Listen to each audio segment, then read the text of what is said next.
Iniciar el tema que nos compete en esta mañana. Como bien se había anunciado, hoy vamos a iniciar una serie de sermones basados en el Sermón del Monte. Cada vez que el Señor nos permita, en mi caso me permita a mí poder venir delante de ustedes y predicar su palabra, pues vamos a elegir o vamos a estar viendo este sermón que aparece registrado en el libro de Mateo. Cuando nosotros hablamos del Sermón del Monte, podemos decir que sin lugar a duda es una de las enseñanzas más famosas, más reconocidas y más ricas en contenido de nuestro Señor Jesucristo. Si en algún momento nosotros nos hemos sentido satisfechos con nuestra vida espiritual, si en algún momento nos hemos sentido complacidos con nuestra condición, o si simplemente estamos felices por la vida que estamos viviendo y la relación que tenemos con Cristo, lo único que tenemos que hacer es leer el Sermón del Monte. Y prontamente nos vamos a dar cuenta que todavía no estamos a la estatura. El Sermón del Monte es un tesoro espiritual que nos desafía a cada uno de nosotros a ser más que simplemente cristianos o menos cristianos. Nos muestra cómo vivir nuestra vida terrenal a la luz de la verdad de que somos ciudadanos celestiales, que nuestra patria no se encuentra en esta tierra, sino que se encuentra en el reino de los cielos. Y este sermón nos confronta versículo tras versículo, nos confronta a nivel más personal, más íntimo de nosotros, lo cual es bueno y lo cual es necesario. Y es por esa razón que, confiados en la guianza del Espíritu Santo, vamos a estar estudiando durante el día de hoy y en el futuro las enseñanzas de nuestro Señor Jesucristo en el Sermón del Monte. Pero antes de iniciar con el tema que nos compete en esta mañana, debido a que esta es la primera prédica o el primer sermón en base a este tema, es necesario que nosotros presentemos el fundamento, la zapata de lo que es el Sermón del Monte, de lo cual nosotros, o nos ayudará a nosotros, mejor dicho, poder entender las enseñanzas que en él se comprenden. El Sermón del Monte se encuentra registrado en el libro de Mateo, pero también en el libro de Lucas. Pero debido a su contenido y su explicación, nos vamos a enfocar en el libro de Mateo principalmente.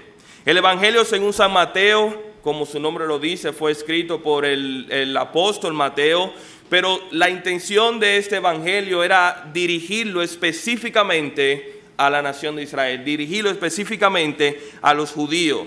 Y es por eso que nosotros vamos a ver un tema muy recurrente en el Sermón del Monte y también en el libro de Mateo, que es la llegada del reino de Dios. La llegada de aquel reino que los judíos y hebreos habían esperado desde el Antiguo Testamento, que se había anunciado profecía por profecía y que ahora se estaba cumpliendo en presencia, o mejor dicho, en virtud de la llegada del Mesías prometido. Por eso es que el Evangelio de Mateo hace tantas referencias al Antiguo Testamento y cita tanto el reino de los cielos, porque sirve de puente para nosotros de la transición entre el Antiguo Testamento y el Nuevo Testamento. El Sermón del Monte es el primer discurso de nuestro Señor Jesucristo que se registra en el Nuevo Testamento. Mateo capítulo 1 habla acerca del nacimiento y de la genealogía de nuestro Señor Jesucristo. Mateo capítulo 2 nos habla de la visita de los magos y la masacre o la matanza del rey Herodes y de la huida a Egipto. Venimos a Mateo capítulo 3 y vemos la predicación de Juan el Bautista y el bautismo del Señor Jesucristo. Y por primera vez se anuncia en el Nuevo Testamento lo que anunciaba el Juan el Bautista en el versículo 2 cuando decía: arrepentidos porque el reino de los cielos se ha acercado. Y Mateo capítulo 4 nosotros vemos la tentación de Jesús y el inicio de su ministerio, el llamamiento a sus discípulos. Y nuevamente vemos el mismo mensaje que es predicado por el Señor Jesucristo. Y ahora en el versículo 17, cuando dice que desde entonces comenzó Jesús a predicar y a decir: arrepentíos porque el reino de los cielos se ha acercado. Aquel reino de los cielos que el pueblo de Israel había esperado con tanta ansia, que había esperado con tanta, si puedo decirlo así, vehemencia. Aquí viene el Señor Jesucristo y anuncia que ya ha llegado. Y es por esto que el Sermón del Monte forma parte fundamental de esto. El Sermón del Monte, ese discurso que hizo nuestro Señor Jesucristo, es una constitución del reino de Dios. Aquel reino que se había anunciado y aquel reino que estaba cerca y que ya ha llegado, no era como los hebreos habían pensado. Y no era lo que ellos habían anticipado. Y era necesario que el Señor Jesucristo presentara la constitución en qué consiste este reino de los cielos. Vemos que no era según los hombres, no era un reino terrenal como ellos esperaban, no era un rey que iba a venir e iba a librar al pueblo de Israel del yugo del imperio romano. Pero tampoco era un reino como esperaban los fariseos y los escribas, aquel donde ellos pensaban que iban a recibir gloria y honra, y iban a recibir dominio y poder por su justicia y por sus buenas obras. No. Sin embargo, nosotros vemos y vamos a ver que este reino que ha llegado es un reino conforme al carácter de Jesucristo y cuya ubicación geográfica no estaba en Israel, sino en los corazones de quien ellos habían puesto su confianza. Y vemos rápidamente en el capítulo 5 y versículo 1, donde comienza este discurso del Sermón del Monte. Y aquí vemos cómo el Señor nos indica por medio del apóstol Mateo los destinatarios de este sermón. Dice el versículo 21, viendo la multitud, eso es Jesús, subió al monte y sentándose, vinieron a él sus discípulos. Dos grupos de personas se encuentran presentes. Número uno, vemos aquí la multitud. Aquellos que habían sido fascinados por los milagros, aquellos que se había despertado un interés en su corazón de ir y escuchar las enseñanzas de Jesús, pero no necesariamente eran discípulos, simplemente iban por curiosidad. Pero también vemos que aquí están los discípulos, aquellos que ya habían profesado imitar la vida de Cristo y seguir sus enseñanzas y que habían sido constituidos así como imitadores y discípulos de Jesús. ¿Y por qué es esto importante? Porque en cierta forma esto incluye a todos nosotros hoy en día. Posiblemente alguno de nosotros que venga aquí como la multitud, simplemente curioso y en deseo de conocer más de Dios y de lo que enseña su palabra, o simplemente con el hecho de responder algunas preguntas o interrogantes que podamos tener. El Sermón del Monte para ti. O eres un discípulo de Cristo, aquel que ha profesado su fe y confianza en Cristo Jesús y que vienes a la palabra de Dios buscando el modelo y la medida y el estándar que Dios espera de ti como discípulo de Cristo. Pues el Sermón del Monte también es para ti. Nosotros somos parte de ese reino de Dios y verdaderamente hemos sido nacidos de nuevo y hemos puesto nuestra fe y confianza en Cristo Jesús. Y en este sermón nosotros vemos los estándares que Dios establece para nosotros. Nuestro testimonio, nuestro servicio a Dios, la proclamación del Evangelio, nuestra cosmovisión, nuestra santificación, nuestra exaltación del nombre de Cristo en medio de los hombres, depende de si nosotros vivimos o no esos principios que enseña nuestro Señor Jesucristo. Y si tú no eres entonces un discípulo de Cristo, pues tengo para decirte que más importante o más relevante para ti, tu salvación depende de ello. La salvación de tu alma depende de estos principios. Y vamos aquí entonces donde llegamos a la primera parte del Sermón del Monte. Y vamos a leer los versículos que van desde el 1 al 12, pero vamos a enfocarnos hoy solamente en los versículos 3 y el versículo 4. Vamos a leer Mateo capítulo 5, versículo 1. Si a alguien le hace falta una Biblia, puede levantar su mano que con gusto le haremos llegar una. Si no, puede acercarse a uno de sus vecinos, el cual también estará contento de compartir. Mateo capítulo 5, versículo 1. Dice así la palabra de Dios. Viendo la multitud, subió al monte y sentándose, vinieron a él sus discípulos. Y abriendo su boca les enseñaba diciendo: bienaventurados los pobres en espíritu, porque de ellos es el reino de los cielos. Bienaventurados los que lloran, porque ellos recibirán consolación. Bienaventurados los mansos, porque ellos recibirán la tierra por heredad. Bienaventurados los que tienen hambre y sed de justicia, porque ellos serán saciados. Bienaventurados los misericordiosos, porque ellos alcanzarán misericordia. Bienaventurados los de limpio corazón, porque ellos verán a Dios. Bienaventurados los pacificadores, porque ellos serán llamados hijos de Dios. Bienaventurados los que padecen persecución por causa de la justicia, porque de ellos es el reino de los cielos. Bienaventurados sois cuando por mi causa os vituperen y os persigan y os digan toda clase de mal contra vosotros, mintiendo.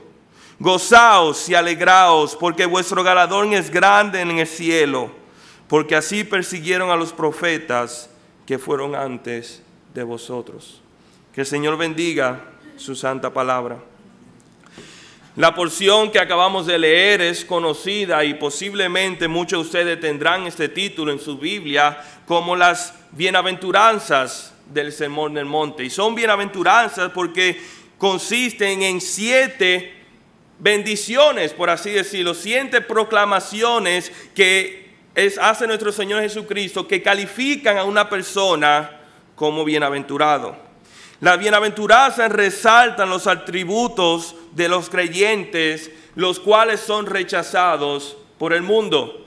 Y es esta la esencia de esta porción del Sermón del Monte, es el hecho de que el mundo rechaza y se opone a aquello que Dios alaba y bendice. De igual forma nosotros vemos que sucede lo contrario. Para lo que el mundo es vergonzoso, para Cristo es glorioso. Y para lo que el mundo es glorioso, para Cristo es vergonzoso.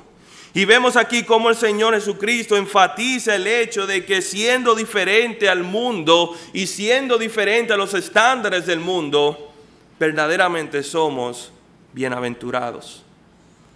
¿Qué significa la palabra bienaventurado? Su significado literal es feliz, afortunado o dichoso. Y tiene la idea de una persona haber sido bendecida. Una persona bienaventurada, la implicación que tiene o el entendimiento que tenían los hebreos en aquel entonces era de una persona que debido a algo que había hecho o debido a una declaración de parte de Dios, recibía la prosperidad y la fertilidad y la abundancia de parte de Dios como sello de aprobación. En otras palabras, la recompensa de Dios en mi vida es una prosperidad material, o por lo menos así lo veían los hebreos. Y aunque esto puede ser real en algunos escenarios, hermanos, no siempre es así. Las bendiciones del Señor no vienen única y enteramente bendiciones materiales, y el Sermón del Monte nos enseña que más que bendiciones materiales, son bendiciones espirituales. Bendiciones espirituales, las cuales resaltan el carácter de Cristo en nosotros. Ser bienaventurado es, sin lugar a duda, tener el favor de Dios en mi vida. Saber que Dios mira mi vida con agrado y por esa razón Él es propicio hacia mí. Bienaventurado es saber que la mano de Dios está obrando a mi favor, porque yo encuentro agrado ante los ojos de mi Señor. Y esta bienaventuranza viene y proviene de Dios, por ende es mayor y superior a cualquier bienaventuranza que podamos encontrar nosotros en esta tierra. Las bienaventuranzas del Sermón del Monte nos enseñan que esta es la mayor dicha que tú y yo podemos tener en esta vida, ¿Cuál es? Tener a Dios de nuestro lado. Tener a Dios de nuestro lado. Y habiendo explicado esto del principio, vamos a enfocarnos en la primera bienaventuranza, aquella que se encuentra en el versículo 3. Dice así: bienaventurados los pobres en espíritu, porque de ellos es el reino de los cielos. Bienaventurados los pobres, amén, dirá alguno. Nada más hay que ver mi cuenta bancaria, porque mire, sin lugar a duda que soy muy bendecido. Puede que sí, pero ese no es lo que el Señor tiene en mente cuando nos declara bienaventurado. Cuando habla de pobre o de esta pobreza espiritual, lo que el Señor Jesucristo está haciendo referencia es a aquellas personas que son conscientes de su escasez espiritual. Son aquellas personas que no tienen capacidad en ellos de agradar a Dios y lo saben. Saben su escasez espiritual, saben su incapacidad de agradar a Dios. Son deudores espirituales. Más que poder dar, ellos son conscientes y comprenden que necesito de la porción de mi Señor. Son personas que entienden que no son merecedores de la gracia y la misericordia y el amor de Dios, y que constantemente están clamando a Dios para que le brinde el oportuno socorro. Pobre espiritual es aquella persona cuya estima de sí mismo es lo que realmente es pobre espiritual. Y vemos aquí que el Señor declara que aquella persona que son pobres en espíritu son bienaventurados, son dichosos, son dignos de alabanza. ¿Pero por qué? Bueno, número uno, porque el mundo nos dice completamente lo opuesto. El mundo no alaba ni califica como una bendición la pobreza espiritual. Número uno, la pobreza en general no es celebrada. Nosotros no escuchamos nunca acerca o no vemos, mejor dicho, las personas que exhiben sus deudas y todo el dinero que deben. No, más fácil exhibimos nuestras posesiones materiales y lo que nosotros tenemos. Nunca vamos a escuchar que un gobierno publique en sus redes sociales o en su medio de comunicación que X cantidad de ciudadanos se han agregado a la pobreza. No, siempre resaltan aquellos que han salido de ella. Cuando abrimos el periódico y abrimos la sección de sociales o de revistas, nunca vamos a encontrar fotos o reseñas o artículos de la vida social de la clase baja. No, siempre vemos aquellas fiestas prestigiosas o aquellos lanzamientos que llaman la atención del lector. Porque el mundo no promueve la pobreza y mucho menos la pobreza espiritual. Hoy en día nosotros vemos iglesias y comunidades y círculos cristianos y un afán y un anhelo de tener posiciones en el reino de los cielos. Tan ligeramente vemos personas que se autoproclaman apóstol o profeta o evangelista o reverendo o pastor, todo con la intención de acarrear a sí mismo mayor estima y respeto de los hombres. No es sorpresa que uno de los versículos que más se cita y a la vez más malinterpretado es Filipenses capítulo 4 versículo 13. Todo lo puedo en Cristo que me fortalece. Pero el énfasis no está en Cristo, no. El énfasis está en todo lo puedo. Todo lo puedo. Y así vemos como tanto el mundo, y si no somos cuidadosos, incluso nosotros podemos llegar a exaltar y a benevolar y a adorar las riquezas espirituales, yendo completamente en contra de lo que dice el Señor aquí. Bienaventurados los ricos en espíritu, diría el mundo. ¿Y quiénes son los ricos en espíritu? Aquellos cuyo sustento proviene de sus manos. Aquellos cuya felicidad no depende de nadie. Aquellas personas que por su impecable currículum de buenas obras tienen garantizado un lugar en el reino de los cielos. Eso es lo que nos promueven. Eso es lo que nos enseña el mundo y eso es lo que el mundo valora. Aquellas personas que son independientes, que son fuertes, que influencian a sus pares y que son dignos de imitar. Puede que sean ricos espirituales, pero del reino de los cielos no son parte. Y nuestro Señor Jesucristo lo dice claramente aquí. Bienaventurados los pobres en espíritu. ¿Por qué? ¿Dónde está el objeto de la bendición? ¿Qué es digno de admirar en un pobre espiritual? El hecho que de ellos es el reino de los cielos. De ellos es el reino de los cielos. Y aquí vemos una paradoja. Está diciendo que a los pobres son herederos del reino.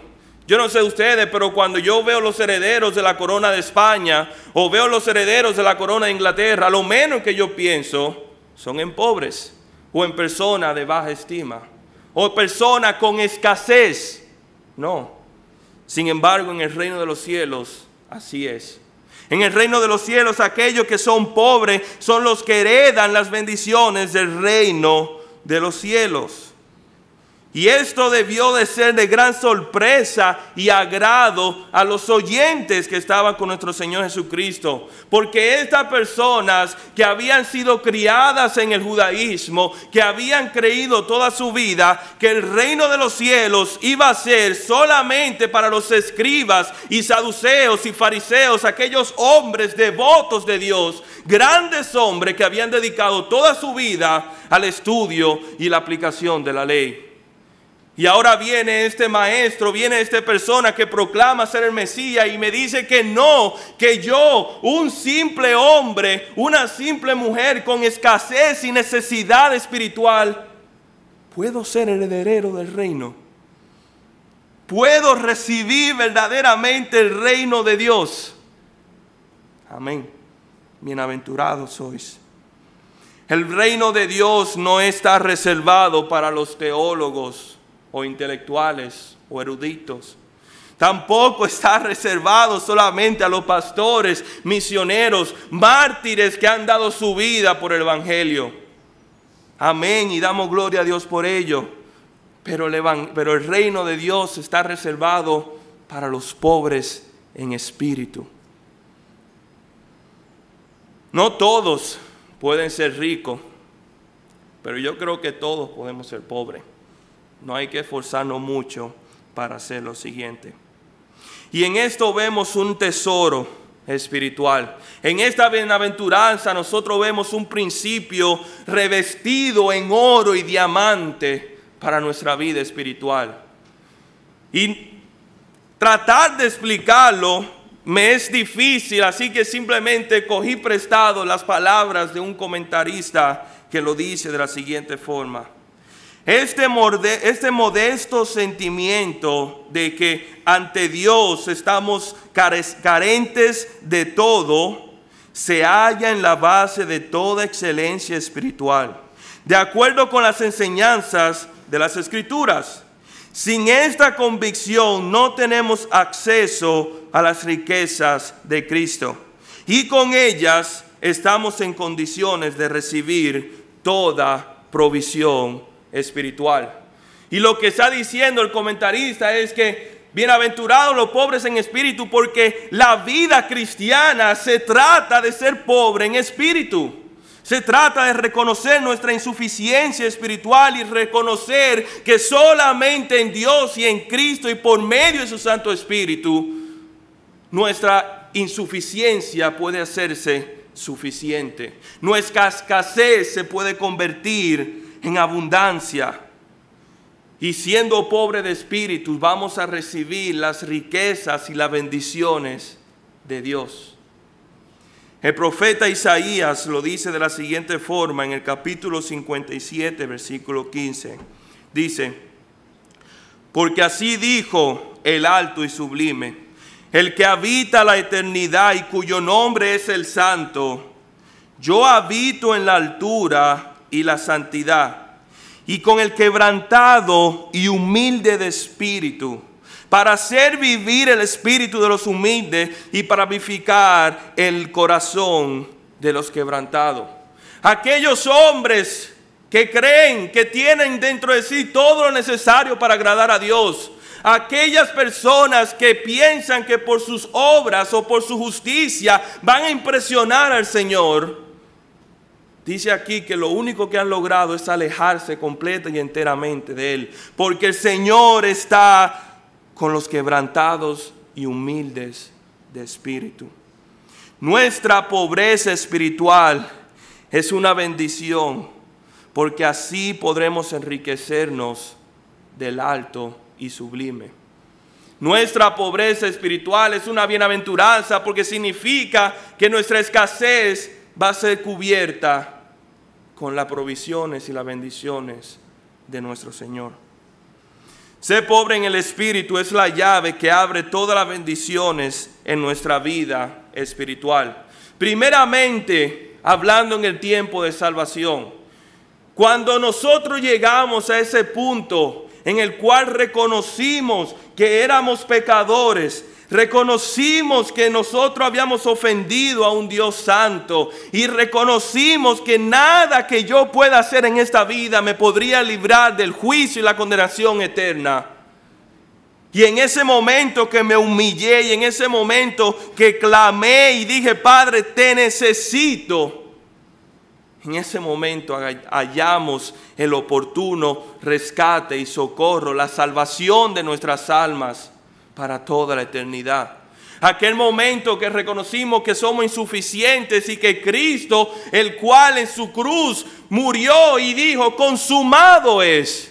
Y en ese momento que lo reconocemos, en ese momento que clamamos y proclamamos nuestra insuficiencia, somos concedidos con el mayor tesoro y la mayor riqueza espiritual que tenemos, que es nuestra salvación.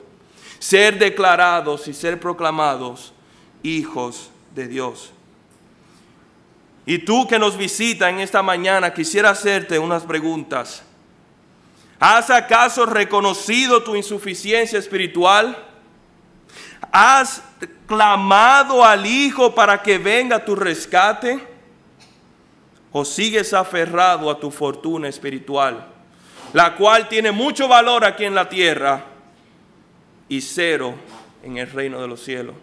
¿Sigues aferrado a tus riquezas espirituales o vas de una vez y por todas declararte en bancarrota y decir: Padre, yo estoy cansado de tratar de impresionarte, estoy cansado de vivir la vida que tú quieres que tú vivas, necesito de tu oportuno rescate?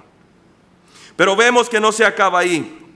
Una vez que nos hemos convertido a Cristo Jesús y que hemos sido redimidos por su sangre y que ahora somos llamados hijos de Dios y discípulos de Cristo, no significa que de buenas a primeras ya no necesitamos clamar al Señor para que seamos llenados de su Espíritu. No, al contrario, debemos seguir dependiendo de Él, porque seguimos siendo pobres en espíritu.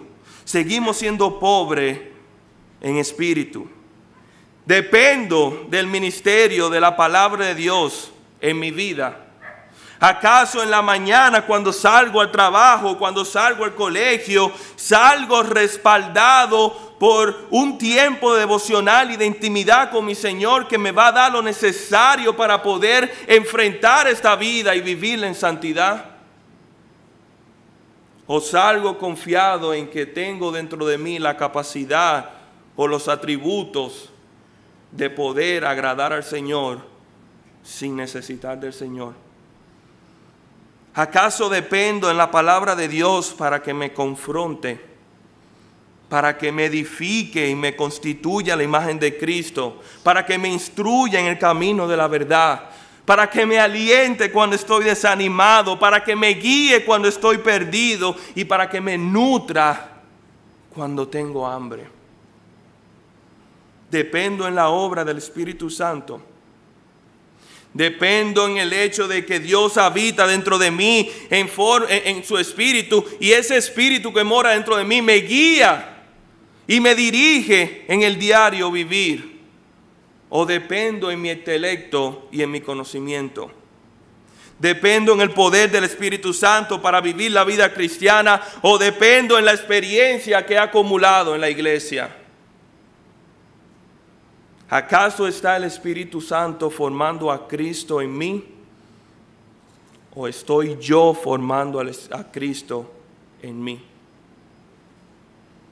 Salmos 34, 18. Cercano está Jehová a los quebrantados de corazón y salva a los contritos de espíritu.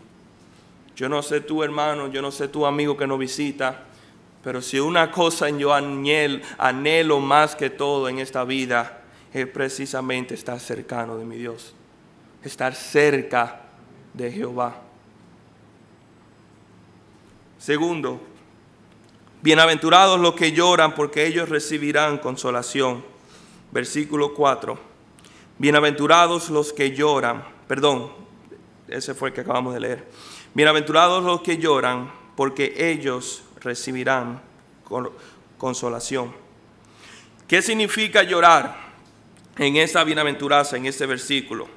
Cuando nuestro Señor Jesucristo habla de aquellos que lloran, está haciendo referencia a aquellos que, entendiendo su condición de pobreza espiritual, manifiestan su pesar, manifiestan su luto en llanto. Son aquellas personas que sienten la carga del pecado en sus vidas, que les aflige, les crea congoja el no estar a la altura de lo que Dios espera de cada uno de ellos. Aquellos que lloran son aquellos que simple y llanamente son uno con Cristo. Y el énfasis de esta bienaventuranza no está en el hecho de llorar, porque la realidad es que hay alguna persona que somos más emotivos que otro y más fácil llorar que otro. No está el hecho en las lágrimas en sí, sino en la razón por la cual lloramos, porque reconocemos que somos pobres en espíritu. Y esta bienaventuranza está estrechamente ligada a la primera que acabamos de ver. La primera bienaventuranza es una respuesta intelectual a nuestra escasez espiritual, y esta segunda es una respuesta emocional a nuestra escasez espiritual. Y ambas son necesarias, y ambas forman parte de la vida del creyente. Y aquí nuevamente vemos que el Señor declara que aquellos que lloran son bienaventurados. Nuevamente, nuestra mente carnal no hace sentido que una persona que llora es considerado bendecida, o que una persona que llora debería alegrarse por el hecho de que llora. No es lo que el mundo nos enseña, ni nosotros vemos en nosotros mismos. Al contrario, el mundo no llora el pecado, sino que lo celebra. En oposición al mundo, en contrario a lo que dice el mundo, en vez de llorar el pecado, el mundo lo celebra. Y no hay que ir muy lejos para nosotros corroborar esta verdad. Simplemente tenemos que ver la vida que nos rodea.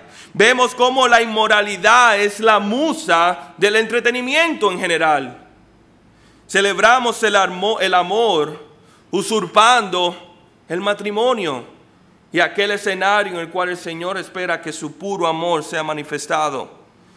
El hedonismo está a la orden del día. Nuestro amor por Dios, nuestro deseo de agradarle al Señor ha sido reemplazado por el hecho de querer agradar a mí mismo y de querer darme los placeres que mi carne solicita. Y eso nosotros vemos a diario. Y el apóstol Pedro dice lo siguiente: A estos les parece cosa extraña que vosotros no corráis con ellos en el mismo desenfreno de disolución y os ultrajan. Primera de Pedro, capítulo 4, versículo 4. El mundo no celebra el llanto, al contrario, celebra el pecado, y nosotros que nos oponemos al pecado y a los caminos del mundo, nos ultrajan, nos condenan y nos llaman a nosotros con mentiras. ¿Cuál es el peligro, hermano, que vemos aquí? Hay una realidad en cada cristiano, y es el hecho de que nosotros vivimos en el mundo. Y vivir en el mundo implica que estamos rodeados del pecado, y si no somos cuidadosos vamos a llegar a un punto de que vamos a ser desensibilizados por el pecado. Y si no me crean, examinen nuestra propia vida. Yo me examino y me alarmo a veces de cosas de las cuales yo tolero. Que hace un momento en mi vida atrás, cuando yo prendía una televisión y veía una serie, el hecho de ver una pareja homosexual, o el hecho de ver un acto de inmoral o de sexo explícito me alarmaba. Pero ya lo doy por sentado. De hecho, me lo encuentro raro cuando uno ve una serie o una película y no aparece tal tipo de inmoralidad. El pecado nos desensibiliza si no somos cuidadosos y si no mantenemos el efecto repugnante del mismo. No podemos perder tal efecto. Tenemos que buscar tal intimidad con Cristo de manera que el pecado siempre nos repugne, siempre nos asquee y cause en nosotros llanto y luto cuando nos entregamos a Él. Y eso solamente se mantiene por medio de una intimidad con Cristo. Contemplando la santidad de Dios a diaria, eso es lo que nos va a ayudar a nosotros a no desensibilizarnos ante el pecado en el cual nosotros vivimos rodeados. Y es necesario que nosotros hagamos esta pregunta, si nos hagamos la pregunta a nosotros mismos: ¿cuándo fue la última vez que lloré por mi pecado? ¿Cuándo fue la última vez que sentí el peso de mis pecados? ¿Cuándo fue la última vez que me sentí asqueado y repugnado de mí mismo por los pecados a los cuales me había entregado, que vine corriendo y en desesperación ante el trono de gracia y misericordia? ¿Cuándo fue la última vez que vi a la cruz de Cristo y dije: eso fui yo? Yo lo coloqué en esa cruz por mis pecados. ¿O acaso el pecado se ha vuelto parte ya de nuestra rutina y de nuestro diario vivir? Sin embargo, no todo está perdido, al contrario. Si algo bueno podemos sacar del pecado, es precisamente lo que dice aquí. Bienaventurados los que lloran, porque ellos recibirán consolación. Bienaventurados los que claman y hacen duelo por su pecado y lamentan el haberlo cometido. ¿Por qué? Porque ellos serán consolados por Dios. El rey David, en el Salmo 51, versículos 16 y 17, después de haber cometido pecado con Betsabé y haber sido confrontado por el profeta Natán, dándose cuenta de su pecado y lo que había cometido y cómo había quebrantado el mandato del Señor y había manchado su nombre, proclama en el Salmo 51, versículo 16 lo siguiente: porque no quieres sacrificio que yo lo daría, no quieres holocausto. Los sacrificios de Dios son el espíritu quebrantado, y al corazón contrito y humillado no despreciarás tú, oh Dios. Cuando nuestro corazón está sensible, cuando nuestros oídos están atentos, nada es más dulce y nada es más confortante, nada nos crea mayor alivio y consuelo que las palabras de nuestro Señor. Y verdaderamente somos bienaventurados. Bienaventurados porque Él no nos deja en nuestro pecado. Bienaventurados porque no nos deja en nuestra condición, asqueados y en el lodo, sin esperanza. No.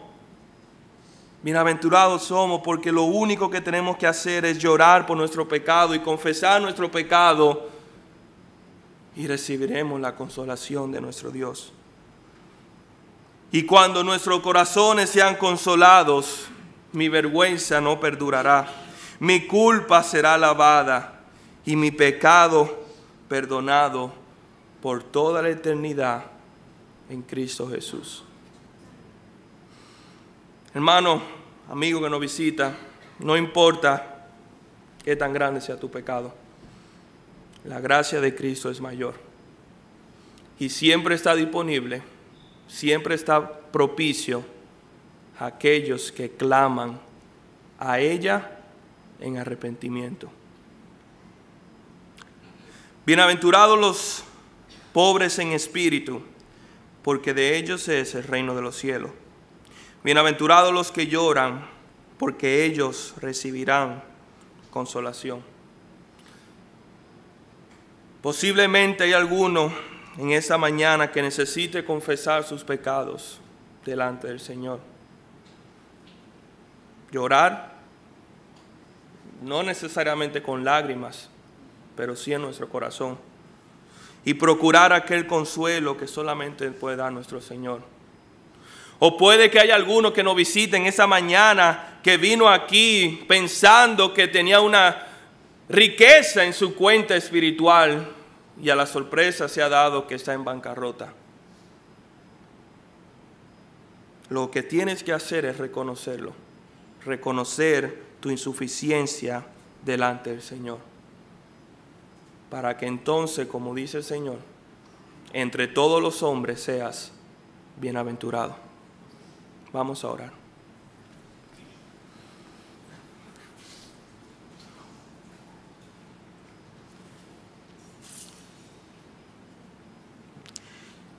Si hay alguno que en esa mañana, consciente de su necesidad espiritual, consciente de su pecado, clama al Señor: socórreme, ayúdame, Señor.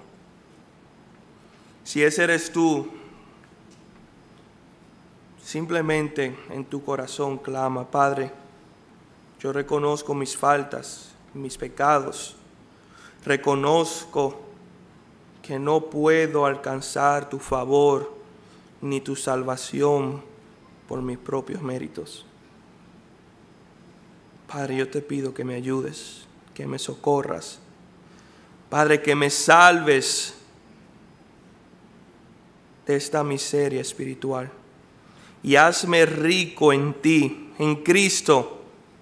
Concédeme la salvación de mi alma y perdón de pecado, y dame el privilegio de ser hijo tuyo, de ser parte del reino de los cielos.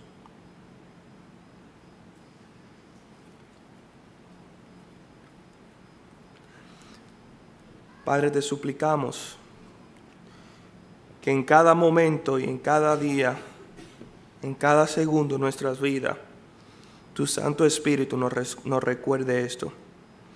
Que tu Santo Espíritu nos recuerde nuestra insuficiencia espiritual y la necesidad constante que tenemos de depender de ti, de tu palabra y de tu Espíritu, Señor. Padre, nuestra riqueza que queremos acumular no es la nuestra, sino la tuya. Enriquécenos por medio de tu Espíritu. Y ayúdanos, Señor, a nunca desensibilizarnos con el pecado. A no acostumbrarnos, Señor, sino ser afligidos y llorar y lamentarnos, Señor, porque hemos quebrantado tu mandato y hemos manchado tu nombre y hemos profanado tu testimonio delante de los hombres. Padre, perdónanos. Y gracias, Señor, por el oportuno socorro y el oportuno consuelo que tanto necesitamos. Gracias, Señor, por tu palabra. Gracias por tu iglesia. Bendícela en el nombre de Jesús. Amén.